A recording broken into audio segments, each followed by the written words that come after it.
Welcome back to my channel. അപ്പം എല്ലാവർക്കും ഇന്ന് സന്തോഷ വാർത്ത ഉണ്ട്. നാളെ സ്കൂളിലല്ലോ. അപ്പോൾ ഇന്ന് ഞാൻ ഉപ്പാൻ്റെ വീട്ടിൽ നിന്ന് ഉമ്മാൻ്റെ വീട്ടിലേക്ക് പോവുകയാണ്. അപ്പോൾ ഇന്ന് നമ്മൾ കാഴ്ചയാണ് കാണിച്ചു തരുന്നത്. ബാ,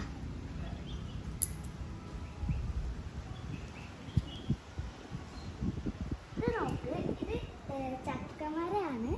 ചക്കമരം തന്നെയല്ലേ? അപ്പോൾ ചക്കമരത്തിൻ്റെ അവിടെ നോക്ക്, ആ ഭാഗത്തായിട്ടൊരു ചക്ക നിൽക്കുന്നുണ്ട്. പഴുത്താന്നറിയില്ല. അപ്പോൾ ഞാൻ ചക്കമരം ഇങ്ങനെ നോക്കിയിരിക്കുന്ന സമയമാണ് ഞാൻ കണ്ടത്.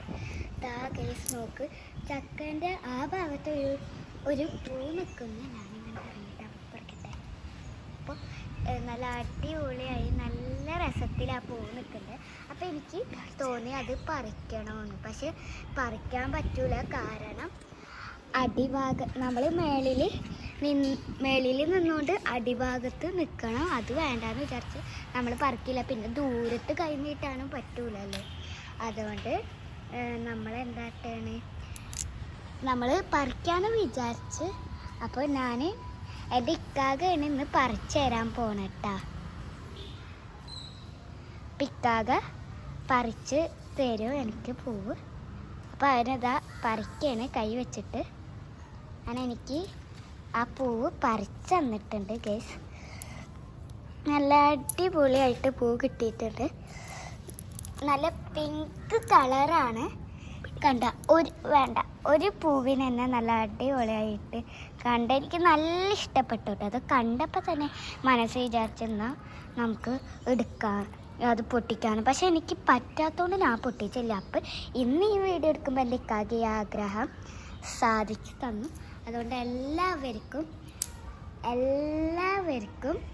By bye, see you. Hello guys, welcome back to my channel.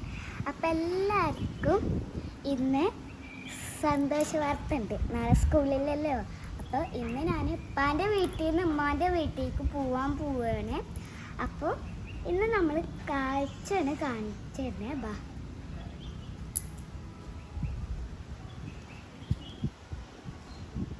ഇത് നോക്ക്, ഇത് ചക്കമരമാണ്. ചക്കമരം തന്നെയല്ലേ? അപ്പോൾ ചക്കമരത്തിൻ്റെ അവിടെ നോക്ക്, ആ ഭാഗത്തായിട്ടൊരു ചക്ക നിൽക്കുന്നുണ്ട്. പഴുത്താന്നറിയില്ല. അപ്പോൾ ഞാൻ ചക്കമരം ഇങ്ങനെ നോക്കിയിരിക്കുന്ന സമയമാണ് ഞാൻ കണ്ടത്. ദാ കേസ് നോക്ക്, ചക്കൻ്റെ ആ ഭാഗത്ത് ഒരു പൂ നിൽക്കുന്നു. ഞാനിങ്ങനെ കണ്ടിട്ട് പറിക്കട്ടെ. അപ്പോൾ നല്ല അടിപൊളിയായി നല്ല രസത്തിൽ ആ പൂ നിൽക്കുന്നുണ്ട്. അപ്പോൾ എനിക്ക് തോന്നി അത്